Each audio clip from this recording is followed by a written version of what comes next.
July 22, 2025. Sa ngayon po ay patuloy pa rin na habagat ang nakakaapekto dito sa ating bansa na hinahatak ng sama ng panahon na nandyan po sa silangan ng Luzon.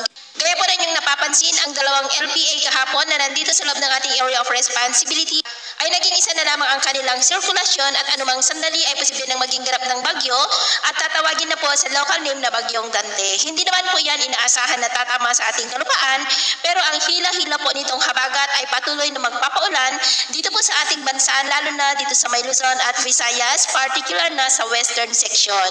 At ang LPA naman na nasa labas ng ating area of responsibility ay posible rin yan na maging bagyo na magpatuloy na hahatak ng habagat habang papalayo po ang potensyal na Bagyong Dante. Kaya asahan natin na ang habagat ay patuloy na makakaapekto dito sa ating bansa hanggang po sa matapos ang buwan na ito.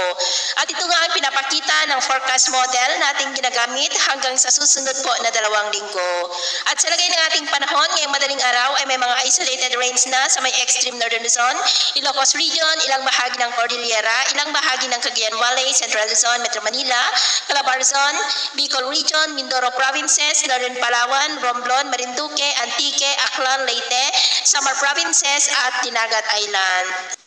At mamaya po ay sisikat naman ang araw sa ilang bahagi ng ating bansa, pero dahil pa rin sa habagat ay asahan natin ang cloudy skies with isolated rain sa malaking bahagi ng Central Luzon, Metro Manila, Calabarzon, Bicol Region, Ilocos Region, ilang bahagi ng Cordillera, Mindoro Provinces, Coron, Antique, Samar Provinces, Leyte at Dinagat Islands. At mamayang hapon, mas maraming lugar na po ulit ang makakaranas ng mas maulap na kalangitan with isolated light to heavy rains, lalo na po dito sa malaking bahagi ng Luzon, Visayas at ilang bahagi lamang ng Mindanao.